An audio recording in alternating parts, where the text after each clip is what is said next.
All right, everybody, welcome to Chatter from the Underground. I think this is episode 11. And tonight we're going to be discussing multiverses. So for all of you who are fans of the Multiverse of Madness, was Into the Spider-Verse, things of that nature, that's what we're going to be discussing tonight. And I believe Amber's got a little intro for us, so take it away, Amber. Well, I think I'm going to take a page out of Nick's book this week. We're going to start us off with some questions. Mm-hmm. So, have you ever wondered what things might be like if you had made a decision different than the one you did make? Hey, welcome to the world of a bartender. Welcome to the world of a person who dispenses drinks for a living, and welcome to my life every second of every day. Absolutely. Be it what to wear or what to eat, what route to take to the elevator. There's only one. I still seem to manage to get it wrong, but absolutely, that sounds like me in a nutshell. And I do love thinking about what if, what could be, and what would have been. Especially whenever like you get into an argument with someone and they say something, you're like, "Oh man, I had the perfect comeback. Why didn't I think of it then?" Right? Oh, The jerk store call. I mean, maybe there is a universe where we are all far more witty than we are here. Oh God, what a dangerous prospect, considering you. I am sarcastic. Thank you very much. Yeah. There could be one more sarcastic. Ooh. Yeah. How about yourself, Amber and Cameron? What do you guys say to answer your own question, Puss? Sorry? To answer the question that Amber posed, how about yourselves? To reflect back and echo, what about you two? Well, there's definitely one thing I would never change. And that is, of course, getting my drama degree. Oh. She thought he was going to be sweet. Look at that. He usually is. Usually. I joke. I joke. I don't regret meeting Amber, and I don't regret I don't regret what's happened with us for the past year. There's plenty of other things I regret, none of which involves her. Good answer. Well done. In a different universe, I would have a teaching degree and work in special ed. Yeah. So there's definitely, wonder what would have happened if I had continued with my degree, if I'd gone that direction rather than into tech. Yeah. There's an alternate universe where I actually went on to become a pilot for an airline, which is hilarious considering both would have resulted in me not having a job either way as soon as I graduated. Very true. Very true. Yet now, we're getting way ahead, but also something to ponder when we probably get to something similar to this question. But do you think with those two separate paths that you would have been forging, it still would have got to the? Oh, that totally. No, it still would have brought you back to the Amber and Cameron path. Yeah, my gesture thing now is just kicked in. Now it appreciates my gestures. My AI camera. Never know. It is all over the place now. It's all over the place. It's flying. Well. Ladies and gentlemen, multiverse. That camera just killed me. Steve need me. It's like murder. I honestly don't know. Yeah. Sure. There's so many different ways things could have gone. That's for sure. And Right on. I totally hear you. And that's, I think, different things going on totally encapsulates exactly what the multiverse really comes down to. It is literally the definition of different things going on. It probably couldn't be more succinct and nutshelled into more of a package than that. Right. Now, for another question, have any of you ever experienced deja vu? Sorry, didn't you just ask that? All right, Nick. Touche, my friend. Touche.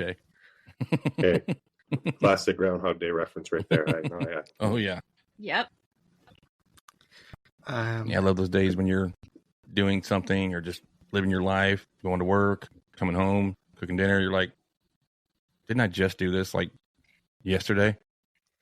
Or And that's the thing. Absolutely, I agree. It's like it'll be a little thing, and it's like, you know, the mundane routine. It's like, okay, I'm used to that, but like I'm like, it'll be like something like crazy specific. Like, didn't I just flip through Netflix through those exact same trailers and then decide on something? I'm like, I could have swore I just saw these trailers in that succession. Like, yeah, it's a little slice of life that it's like it's too perfect that no, this actually did happen. So absolutely, I have absolutely to answer the question. For me, the most major one I ever had was I put my bag down in one of my geography classes, and I went, "Didn't I put my bag down already? And haven't we already done this subject today?" I understand that. yeah. For me, it tends to be a little more obscure. I'm in a place I've never been before, or I'm talking to somebody, I'm like, I've had this conversation word for word before. But it is always something very specific, not an action that could be easily repeated. Ooh, that brings up something that's even more chill-inducing. Usually the deja vu I've had, it's at work or home or somewhere I've already been. So I'm like, like I said, it's little things like, that's weird. Didn't I literally just grab my sandwich? I remember grabbing my sandwich and looking at a YouTube video while listening to this podcast exactly in that combination. But I don't know if I've ever experienced deja vu in a new setting. That's hair-raising. That almost seems like premonition. That almost seems to be more beyond deja vu, if I'm not misterming it. It's possible, but I think premonition and things like that, divination, might be a topic for another day. I've definitely had precognitive dreaming. I can see it in the future. While I'm asleep. Come on, you're throwing me underhanders here. Come on, I'm just smacking them right. You're on a roll tonight. Yeah. And there's another universe where we're actually laughing. Well done. Is that the universe where I'm really funny, and I'm so used to how I'm used to people having a few drinks and laughing, and I get for more shots. I think I've become more of a scientist giving out pellets to gerbils instead of a bartender, which this is a very I'm going to pass this on to the Multiverse Nicks. You ought to cut back on the stand-up comedy and keep on giving the people what they want. Speaking of more shots, Nick, before we dive into our first theory, what do you got for us tonight? Absolutely great question. As the night gets a little longer and my glass gets a little more empty, I want to come up with a great themed cocktail. And in honor of our departed, had a little bit of, he was trying to lift up, I think, what do you say? He was trying to lift a piano or something, but cool breeze. Not here tonight, but mentioned the reference to Spider-Man and the Multiverse of Madness. And I actually found a really cool take on a classic. So these guys kind of took the classic, just a good old classic screwdriver, and have totally twisted it, taken ingredients from universe A, B, C through Z27, and they have made the Venom multiverse crossover. It's actually a little bit of, because Venom is not in that one. It's the technical term is a Venom strike. It's very interesting. Looks kind of like a Caesar if you have those down where you're from. But the main ingredient is the original Mind Eraser itself. It is 2 ounces of tequila. You're going to throw 1/4 of an ounce of blood orange in there if you can get it. You can't. Orange juice will be just fine. 1/4 of an ounce of creme de cassis. That's going to give it some bite, hence the Venom strike. Throw a little bit of lemon juice in there, just a squirt. Throw a little bit of grenadine if you have some. That'll give it a little bit of sweetness, and that's going to give it that amazing color. And the crazy thing about this fantastic cocktail, it is the hot sauce. Believe it or not, you're going to throw a little bit of hot sauce in there. I'm talking less than a dash. I've seen some interesting rimming with black sanding sugar, or really just black and white sugar with black and white pepper with sugar. That's optional. A little bit of soda in there is going to give it some fizz, but this interesting contraption is extremely refreshing. It's a take on a classic screwdriver with many ingredients taken from around the world. I present to you the Venom Strike. Sounds delicious. So, Deliciously interesting. diving into our first theory, we mentioned deja vu. One of the big multiverse theories is that when you're experiencing deja vu, you're crossing dimensions, crossing universes. What are your thoughts? Are they all bubbles? Like they're always depicted as bubbles that kind of sometimes run into each other, kind of mix a little bit, have a little bit of like a crossover. That is indeed one of the big theories, the bubble universe, where you've got different dimensions and each of them is encapsulated into a bubble. And every once in a while, as those bubbles float around in the ether, they bump into each other. I absolutely do love the idea that deja vu is a portal into a little slice of that life of our multi-universe counterparts. And I sincerely do believe that if there is any travel between the multiverse through the bubbles per se, the difference in the closest ones, it's almost, I believe, in a proximity when it comes to the multiverses, even though it's on dimensions we probably can't even appreciate right now, or at least imagine. I like to think that even jumping over to the multiverse, it's everything is just such a slight degree that you wouldn't notice a difference until you got millions of degrees away. Like the multiverse next door might be exactly today, but instead of having an apple, I had an orange, and that is an entire. So it's until you jump over that. And so instead of having an apple, I had a beer, which I did not have for breakfast. That was my lunch. So right there, like it gets into that little thing where I love the idea that deja vu is going to show us that it's not showing something that did happen to us. It's not showing us the past. It's showing the present. It's showing, hey, wait a minute, this happened, but it didn't. But maybe it actually didn't. It is happening. So absolutely. Awesome. Yeah, I mean, what do you guys think as far as like is that totally loony, or does that kind of make a little bit of does that kind of correspond with your bubbles theory, which I totally agree with? That seems to be the close proximity of bubbles. I just hope the version of me that wound up replacing me did a better decision than what I did.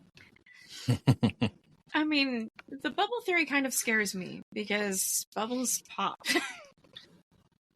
That's when that universe ends. And what happens to all of the people in that universe? What happens is their vision goes white, and then it says level 2.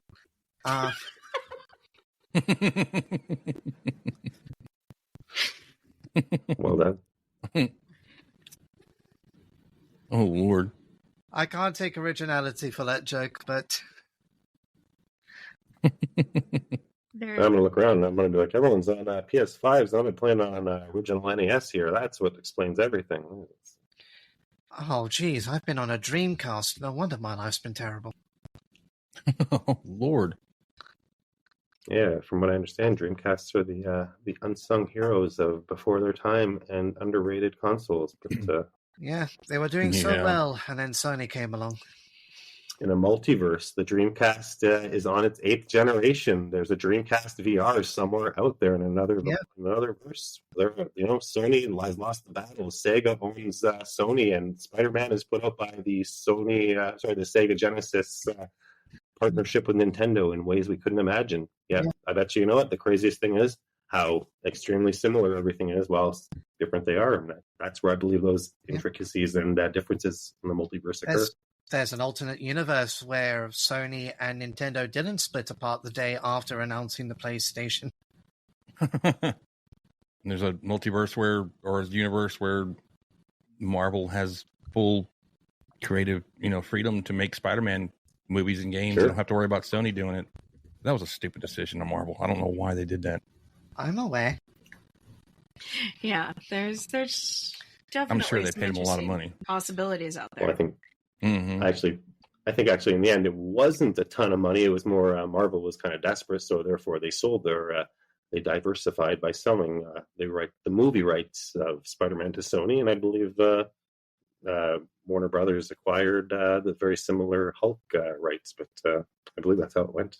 If I recall the reasons why in our universe Sony has the rights to Spider-Man is because no, they had the rights to the Marvel characters, sold them, but I think it's a case of someone said we don't want Spider-Man because no one cares about Spider-Man. And then the Tobey Maguire films happened and everyone went, Oh, yeah. Oh, they actually like Spider-Man. Uh-oh. Spider-Man was always underutilized.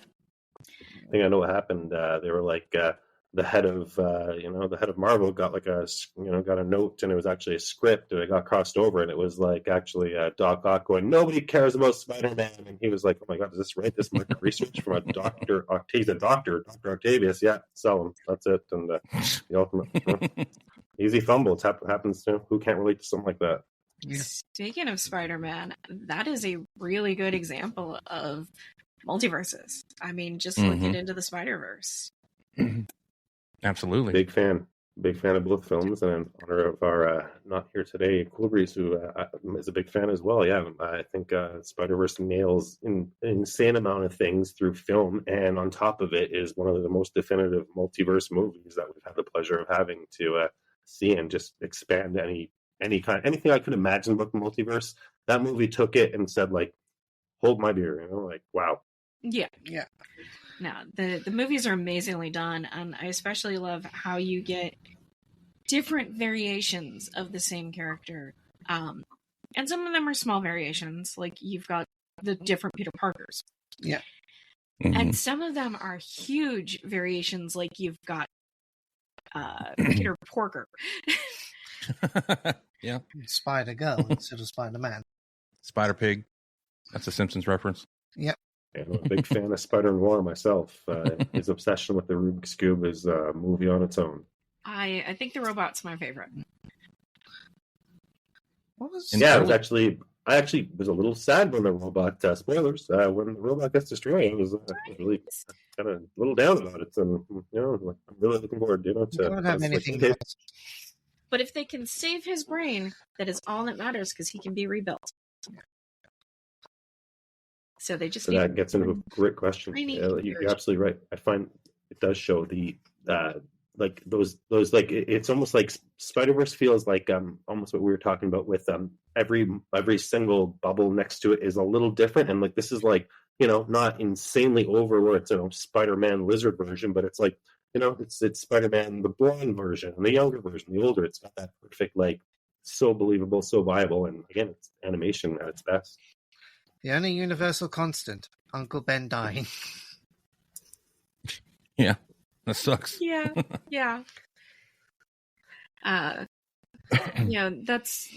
That's a good topic, though. I mean, there is so much media out there that addresses multiverses, different verses. We've got Spider-Verse, we've got Star Trek with the Mirror Universe. Old versus new. Yeah, Spock with the Van Dyke beard. And then Classic. And then next thing you know, all of a sudden he's 12. Yeah. Doctor Who, when they reintroduced the Cybermen in 2006, the Cybermen were reintroduced by having a parallel universe. So that was their way of doing that. Live, Die, Repeat. You mentioned Star Trek. One of the first ones I remember is an episode where Worf goes away, the Next Generation. Worf goes away for a tournament, and every time he kind of wakes up, moves around, his placement in the tournament changes from winning to losing, and his trophy changes. And he's married to Counselor Troy, and Alex is, he doesn't exist, and he does. And that one, and I remember at the end, it was really, we had all the multiple Worfs and a shuttlecraft, which actually doesn't kind of make sense if in that context when you're kind of getting there. But yeah, that's probably my first big memory with the multiverse is that particular episode. Yeah. You get like you get all the different enterprises, and it's like, in this one, in this one, Picard was not able to survive becoming Locutus, but they still destroyed the Borg cube. And then the next one comes along and it's like, no, the Federation's gone, man. It's all gone to hell. Yeah, Riker was going nutty in that one. Yeah, I distinctly remember that. Absolutely. Trying to think what other multiverse stuff there is out there. It was mentioned before, but Everything Everywhere All at Once, the Best Picture winner from a few years ago. Yep. Everything Everywhere All Make at Once. that high mainstream to get right to literally the pinnacle of movie awardness. And saw it in theaters, love the concept, giggled and laughed. Don't love it. This is a hot take, unpopular. I don't love, and I want to love it. I went to the theater for it. I watched Chris Stuckman's review literally right before going. Me and buddy went, we got to see this right now, and we rushed to theaters and didn't love it. I don't know why. I want to love it, but I just thought it insists upon itself. To quote Peter Griffin. Nick, have you made any headway in the Dark Tower? I have continued with listening to the podcast, and I'm reading along with it, and I have gotten back to my second read where they, and this is kind of spoilers for anybody who hasn't, but it's the most shocking part that I reread again, loved it. Still in book one, though, and where, I think it's spoiler, anybody reading Dark Tower Part 1, or Book 1, the Gunslinger, yeah, when he murders that entire town, oh man, I was not gonna lie to you, and you're right, stick with it. Your advice was absolutely right, because I kind of had spoiled it, kind of forgot about it, and as I was reading, I'm like, okay, yeah, I'm in. Literally a little more than halfway through book 1, and now I really want to read book 2. So yeah, thank you for the advice to stick with it, because wow. That is another great example of multiverses. You can see the hints. Yeah. And Cameron, you mentioned earlier, too much for you, but yeah. What would happen if like the multiverses all of a sudden like popped or something like that? And I was looking up the Kardashev scale, and I guess a society that was on like level 5 or 6 that could make or destroy universes at will, they'd be like, that one popped. Crap. Let's make a new one. I've just remembered one. It's technically a multiverse in the sense of someone is modifying with time. Also sticking to Star Trek. There's the Voyager 2-parter. I think it's End of Time, where basically what's his face? The guy who kills that blows up RoboCop in the first film and causes RoboCop to happen. That would be Red from that 70s show. Yeah, Red from that help you at all. He's in charge of a time ship, effectively, and they're erasing things from time, and that changes the universe every single time. So you're seeing all these different universes happening because effectively what he's doing is the multiverse thing of what if this didn't exist? What if that didn't exist? Yeah. Media-wise, one of my favorites is Edge of Tomorrow, Live, Die, Repeat. Fantastic. Just because it's so much fun. Yeah. But I think a favorite of almost all of us is Fringe. You mentioned it last week. Walternate is probably my favorite multiverse character in any media. What a fantastic flip and a great way to take such a bumbling character and flip him with using the magic of multiverse to just go, wow, this is writing. I couldn't agree more. John Bishop is a phenomenal actor in his own right, as well, to be able to play. What a flex. Yeah. But that's a great example of blimps instead of planes. And the towers absolutely. Ending. You see the two universes side by side, and in one shot, the Twin Towers are still there. Yeah. And, as discussed on a previous episode, I believe you said it. I couldn't remember if it was the finale or the beginning, but I remember it was set up as a very impactful shot. And even myself up here in the true north, even myself, I was like, whoa, like that impacted. I still remember that scene to this day. I don't remember exactly what it was, but it was like, that's where it really cracks your mind open and it pulls you in. That show is so great about taking concepts that seemed out there that you couldn't fathom and pulling you in and making it so accessible. And couldn't agree more. Fringe was it did with the multiverse right. I think the favorite thing that really drove it home for me on the Fringe verses was that first episode where you're in the Redverse and a simple pencil, something that all of us have in our homes. I've probably got 4 sitting in the desk right in front of me at least. But over there, it is something so life-altering. Yeah. People are forgetting how to write over there. The SIDS. The SIDS, the Civilian Identity Document. Imagine if, here in the United States, we'd have, because I think they came in after the 9/11 attacks in the Fringeverse. Yes. As part of the Patriot Act in that universe. Imagine if in this world's universe, they tried to implement a national identity document in the United States in this world. Like, that would be such an interesting way of looking at things. Gone would be the social security number, I think, and in its place would be whatever your civilian identity number is. I suspect they'd be the same thing. Yeah. But another one, difficult to fraud. Another one, a good one, and one that I know Java will appreciate is Doctor Strange. Oh yeah, Multiverse of Madness. Which, to be honest with you, they didn't have a ton of multiverse in it, and the little bit they teased, I wanted to see more. Yeah. What if, actually, Marvel's What If would also... Oh. Yeah. I think that would be the better as Marvel goes, because not only are you getting these alternate dimensions, you're literally getting, like, instead of Captain America, you've got Captain Britain. Mm-hmm. Or... No, What If was fantastic. Black Panther is Shuri.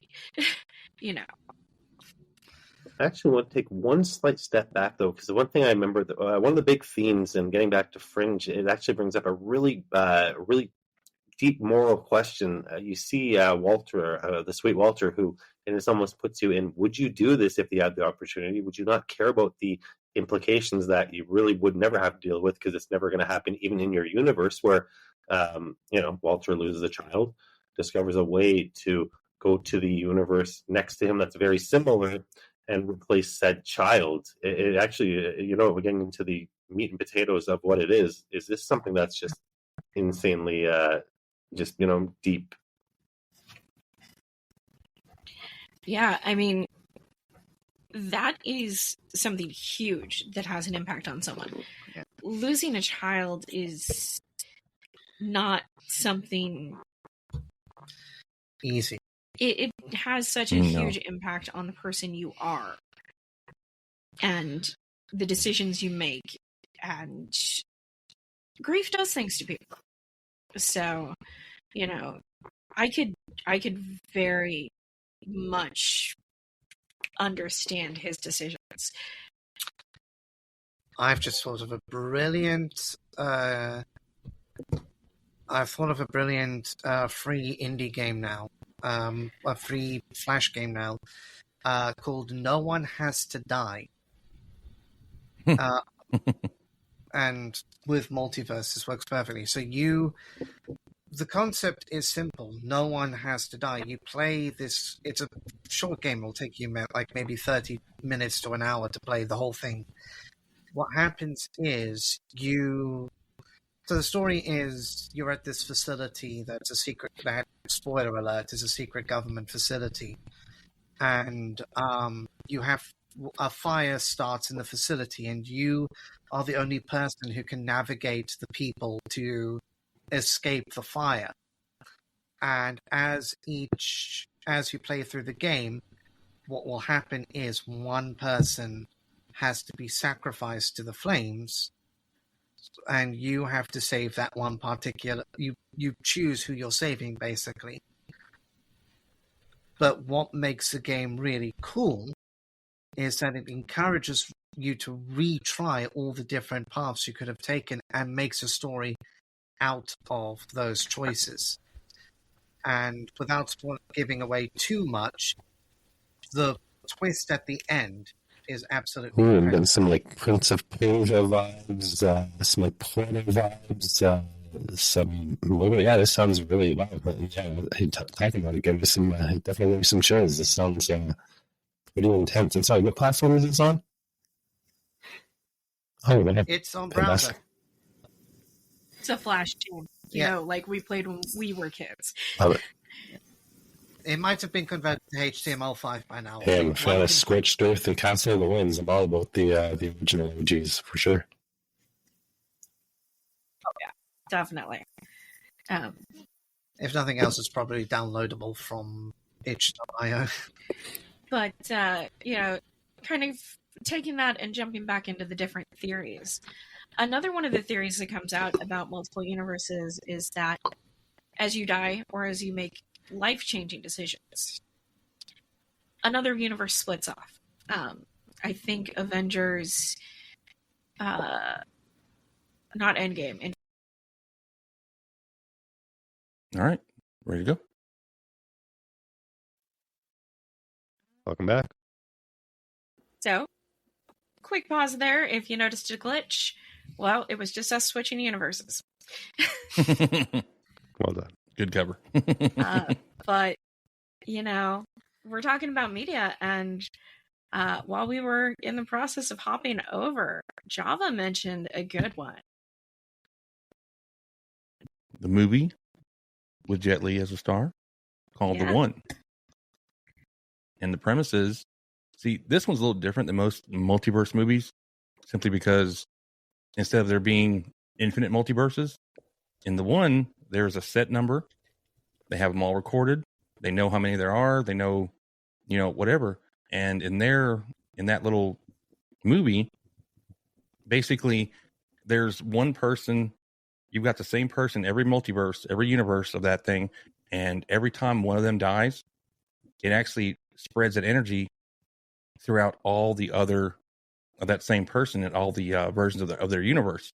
So the bad guy in the movie is a version of Jet Li that's trying to go through all the multiverses and kill all versions of him, which makes him more powerful. He gets stronger, he gets smarter, faster. You know, he just more powerful in general. Yeah, fantastic melting of the genres. Big fan of The One. Absolutely. Definitely, I thought it's a pretty good premise. I thought. Oh, awesome. And really, really early in the whole multiverse media thing where, you know, it was actually a really cool mix of, you know, Jet Li's awesome martial arts, the whole Asian cinematic, and they took that and put it into an already awesome, fantastic premise. Yeah, The One is really ahead of its time. Awesome, Reco. And I'm due for a rewatch, Java. Fantastic. Maybe watch that tonight, as a matter of fact. No, God, no. It's a good one. If only we still had Bruce Lee, man. If he'd have stuck around, man. Right. And him and his son. There's an episode right there. That is definitely like, yeah, no. I suspect at some point in time we will dive into, you know, movie conspiracies and all of that. I volunteer to be a guest on those again. No, absolutely. We can remote call you, bro. Easily. Unfortunately, it is 5 a.m. for him usually. I will get up. Do what? I will get up? happily get up. At Oh, man. I would love to. to We can connect you at any point in time. I can call you myself, or Amber can, whatever. And that's another reason, Amber, that little machine I just sent you the link for is perfect for that. You can bring him in on another channel. Yeah. If I could throw in one quick little, when it comes to novels, literature, especially audiobooks, Peter Clines has the Threshold universe, which actually blends multiverse and multi-dimension. Big fan of that, especially the second novel called The Fold, where it's a really great premise where they kind of mix in, as Javid mentioned, two really amazing premises or genres into one. The Fold is where it's part of the Threshold series for fans of Peter Clines' novel, 14 being the first one and The Fold being the second. In The Fold, you see humanity discover teleportation, but there's something wrong where every now and then something just goes wrong and they can't figure out why. And slight spoilers, they actually discover what they haven't. It is not teleportation. It's actually multi-universal teletransportation. So anytime they think they're teleporting, their counterpart is teleporting. And every now and then, it gets down to the minutia of they can't breathe our exact mixture of oxygen. There's just something that they can't figure out, and it's a fantastic little wrap up where they discover, oh, wait a minute, we're not teleporting, we're moving through the very, very slight multiverses, and that one really stuck with me.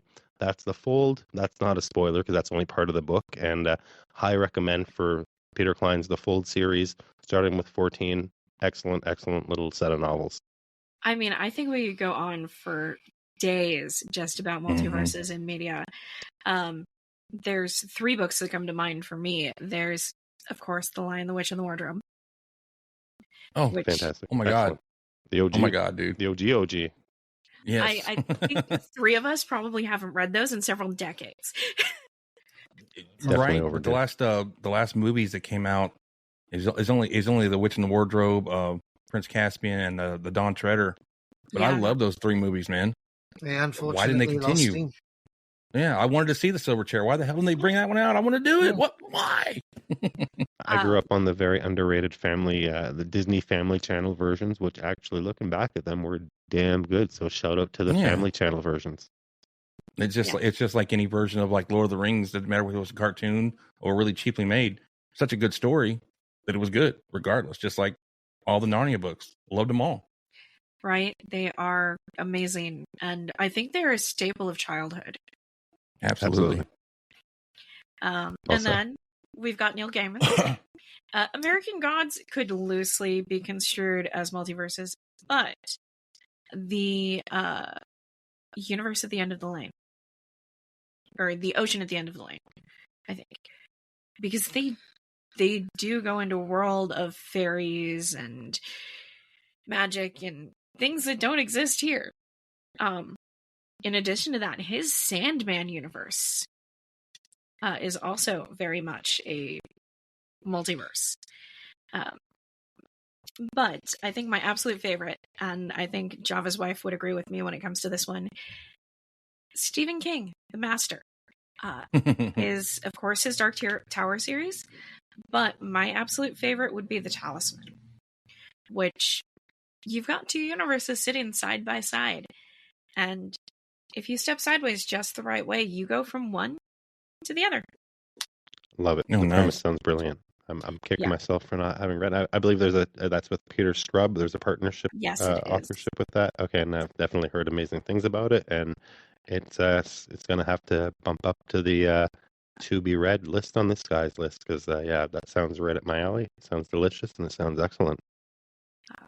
But I was going to mention something. Go ahead. Oh, I was just going to mention something. We were talking about multiverses and then multi-dimensions. The dimensions are kind of different Sure. in that, like, things like, we know 1, 2, and 3 dimensions. We know the 4th dimension's time, but it keeps going. Apparently, scientists have proven up to, 11 dimensions now? Something like that. I've heard 12. Yeah. You heard 12? Well, if you look, actually, I found a few really, really interesting videos on YouTube. Just type in how many dimensions are there, and it goes into detail, explaining them exactly how, like, the way the timeline goes, where, like, basically, the next dimensions are folding on top of themselves and things like that. And it's really cool because obviously, the 4th one's time, and then 5, 6, 7 are kind of like the next level up from 1, 2, and 3, and then 8, 9, 10's level up from that, as also 1, 2, 3, and it just keeps going. It's crazy. And I mean, by the way they're explaining it, it doesn't really seem like it kind of stops. It just kind of keeps going, like, infinitely. Yeah. Infinite number of dimensions for an infinite number of universes. Exactly. And With a shout out. No, you're absolutely right. With that, I want to give a quick shout out to the current Netflix series 3 Body Problem, which deals with exactly what you're talking about, dimensions mixing with a little bit. It actually doesn't deal with multiverse. And to pose an interesting question, imagine a weapon on the scale of something so big that you could take the 3D dimension and turn it into the 2nd dimension. Without getting too ahead of anything or spoilers to the 3 Body Problem, what you're talking about, Java, is extremely current and hits the nail right on the head. So you're commenting on something that's really popular right now, and you actually might have provided a spoiler to something that you didn't even know about. So well done, my friend. Whoops. My bad. And as we keep mentioning, go check out the 3 Body Problem. I think that is 3 episodes in a row now. Yeah, I probably got talking too much about the 3 Body Problem. fanboy right here. Yeah, it's my Star Wars. Yeah. Welcome to our sponsor. No. Yeah. Maybe- Netflix, feel free to pay us. Yeah, well done. Netflix, Yeah, if you're absolutely, listening, absolutely. 10%. 10% my ass. we'll What are you settle talking for about royalties. 10%? Trust Well me, done. royalties over 10%. Well done. But so there is one more thing I kind of wanted to dive into before we wrap up tonight. Please. We're all kind of a fan of mystery and unsolved. Mhm. Have you guys ever heard of things that seem like they're not quite right? Things that somebody came through somewhere they're not supposed to. Yes, and Yes, the yeah, TSA I agent was very upset with me. I want to hear Sorry. that story. I need an example of what you're talking about because I think I might know what you mean, but give me an example, Amber. So the one that comes to mind for me is the man from Torred. Okay, I And- think I'm following. He arrived in Tokyo in 1954 with a passport from a country called Torred. This country did not exist, does not exist. Yes. There are stamps, there are dates, he has traveled. The man, when Japanese authorities took him aside and said, this is a fictional country, they showed him a map and they said, point on the map where Torred is, please. And he looked at the map and he pointed to the Pyrenees between Spain and France. And he said, this is where it should be on this map. Why is it not on the map? And the man, they were so confused that they even took him to a hotel to continue questioning him. And then he promptly disappeared from the hotel. That's insane.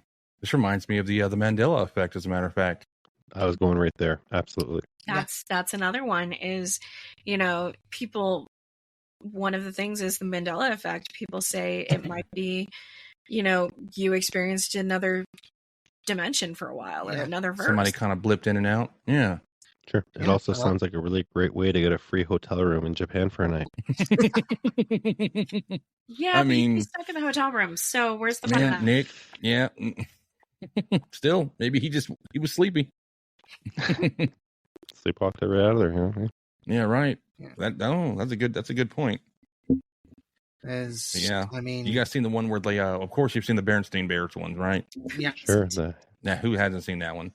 The one that I thought was the coolest was where New Zealand is in relation to Australia. Yeah. Like I believe, I can't remember. Is it above and like to the top left of Australia? No, it's below and to the bottom. It's in the bottom.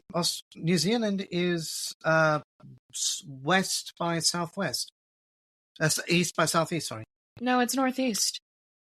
As a Redditor, I was under the impression that New Zealand didn't exist, actually. What are you talking about? New Zealand, you're saying? Sorry? What is... Okay, say what you said again.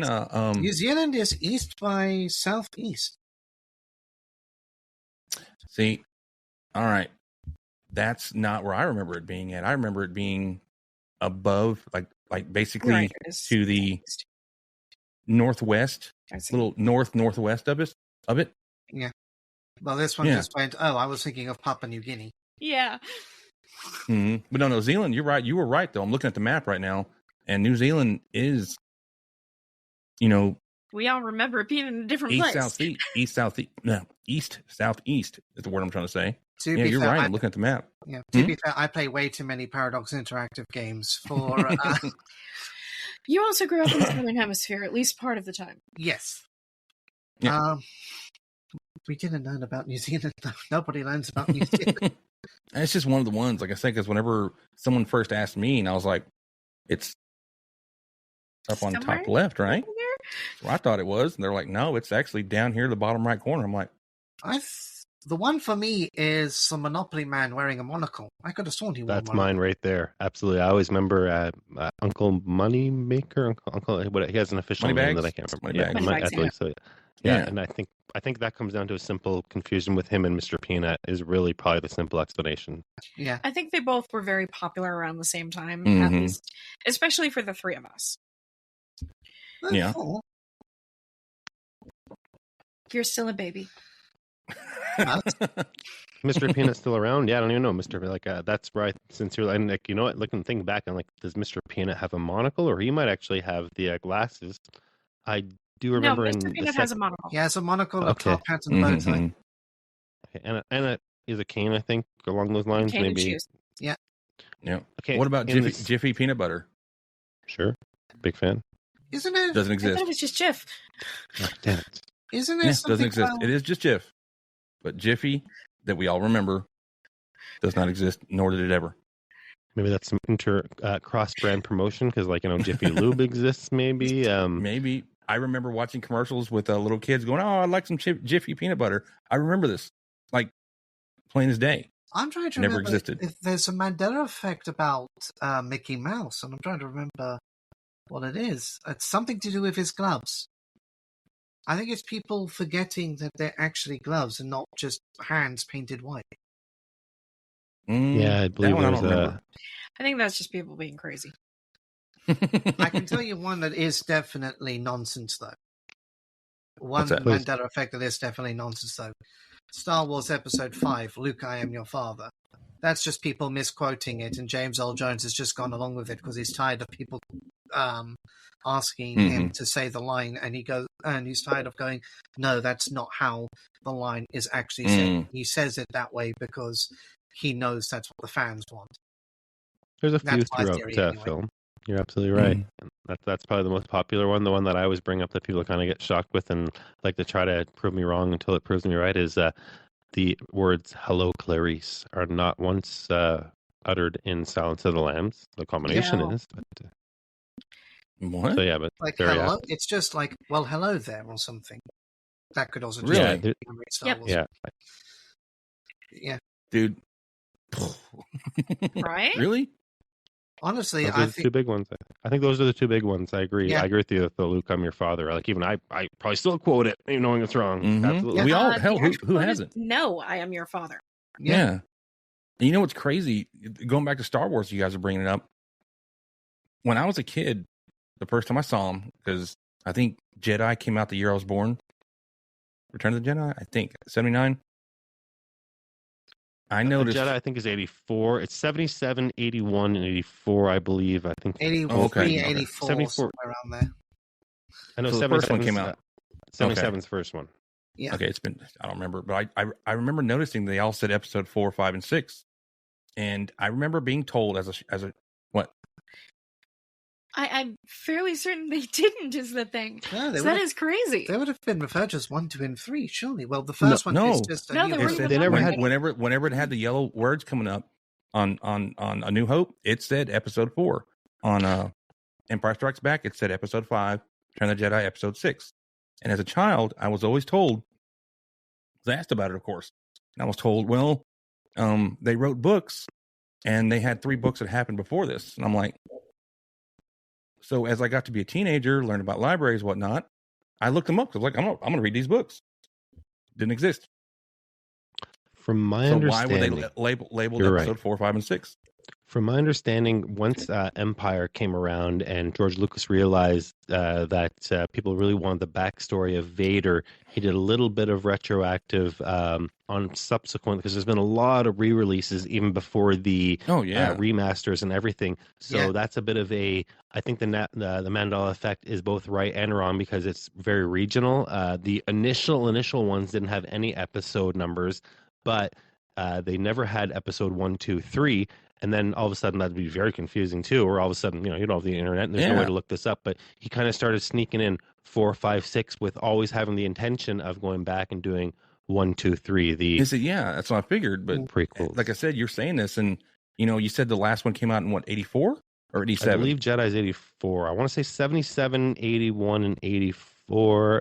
It's definitely it's definitely 77 for the first one because it got released the same time as Close Encounters, and there's a story there. So I would have been about 5 or 6 years old when Jedi came out, which means unless they decided to, I don't think they did a whole lot of remasters like that back in the early 80s. But I distinctly remembering asking my parents, why does it say episode 4? I thought, because I was watching the New Hope, it's like, I thought this was the first one. Sure. Being a little kid, I was confused because it was just I distinctly remember this.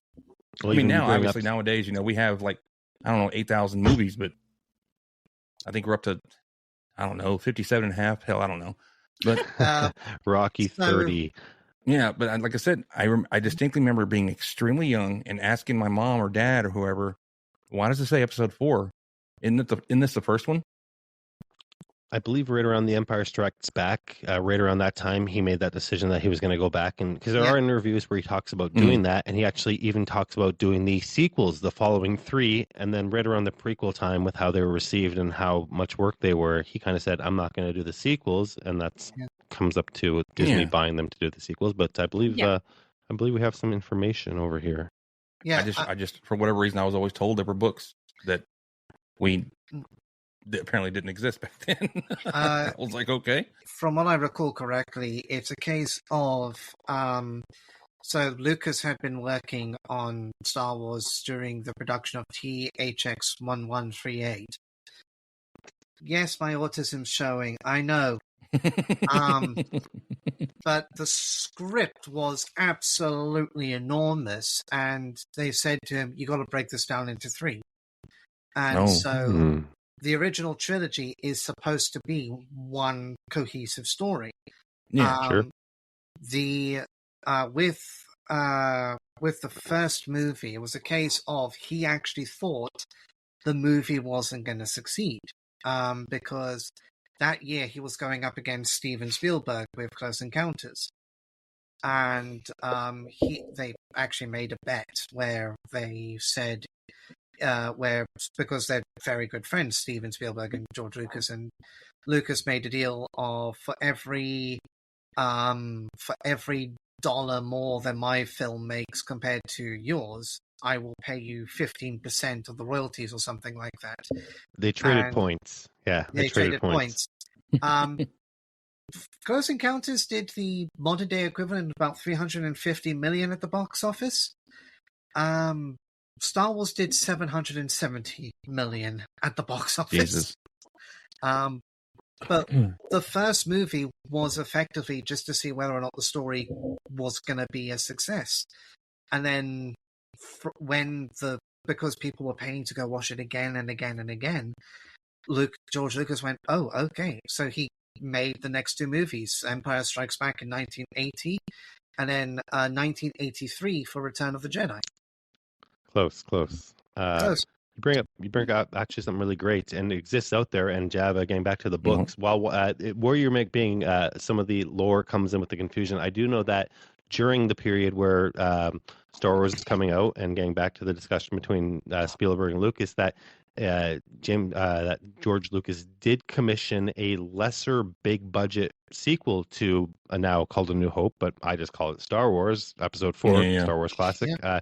So if you look it up, and it's a novel, it was actually, I guess it'd be one of the first Star Wars novels, and so a direct sequel to Star Wars. It is called Splinter of the Mind's Eye, and if you read it, so it's actually replaced. The Empire Strikes Back is a replacement to it, so it's almost like it's very apt to our podcast today, because it's almost literally splits the multiverse of the Star Wars before there was even that. So if you read Splinter of the Mind's Eye, it's a very contained story taking place on one planet with Vader and Luke and Leia, basically meant to be filmed on the cheap, because Lucas was going to film a cheap sequel if it wasn't as successful, as Cameron did mention, in the $700 million range. But that's actually it comes right back to our point. It actually exists, and George Lucas might have inadvertently, and not even known it, kind of created the first multiverse in media, strictly under the guise of, just in case, let's make a low budget version too, which is actually kind of brilliant and practical when it comes down to it. A backup movie. Yeah, and apparently it's a pretty good book, and apparently pretty cool, and it's been lost in the shuffle because, hey, Star Wars fan here, Empire Strikes Back is the 11 out of 10 S tier, chef's kiss, nothing will ever compare. So you couldn't replace it and even talk about it. But there's a Plan B, Empire Strikes Back, which is kind of never really talked about with Star Wars, and it's very fascinating. And I've actually never read it, so you know what? Thank you for bringing it up, because it's an inspiration to read Splinter of the Mind's Eye. Wow. We have covered a lot of ground tonight. I think this is probably our longest episode yet. I think so. We might be on 11B. we've shared a ton of movie and book recommendations. So go check them out. Let us know what you think. Watch The Three Body Problem. And definitely send us your theories, send us your questions, send us what topics you want us to cover. As always, you can reach us at chatterfromtheunderground@gmail.com. I'm Amber. With me tonight were Cameron, Nick, and Java. And we will see you all next week. All right. Have a good night.